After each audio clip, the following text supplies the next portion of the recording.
It's very important when setting up your website that you consider the URL structure that you will be using throughout your website, because you want to make sure that every URL, especially on the pages that you will be optimizing, are SEO and user friendly. We want search engines to be able to understand each URL so that they know what is on the page, and we also want users to be able to tell what is on the page based on the URL alone. It also makes it very easy for them to share with others. Think about if they are posting it to Facebook or to Twitter. The shorter and more condensed URL you can have, the better.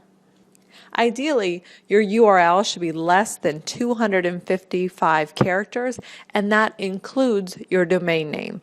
That should, for the most part, for small business-related websites, for example, be very easy to do. You should actually be able to create a much shorter URL than that. However, when you get into some larger, let's say, e-commerce websites that have lots of products and lots of categories, that can get a little trickier.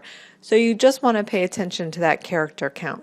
You can use online tools like characterscount.com, where you can paste in the URL and it will tell you how many characters you're using.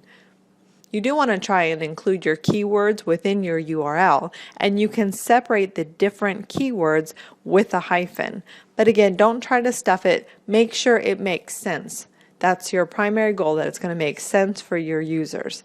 So to sum it up, don't overuse your keywords. So let's take a look at these two URL structures, for example. This is based on looking for an LG G3 mobile phone.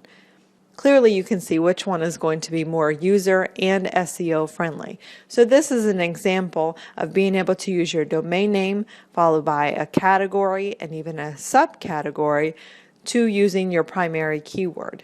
And that is really how you want to lay out your domain if you need to divide it into subcategories.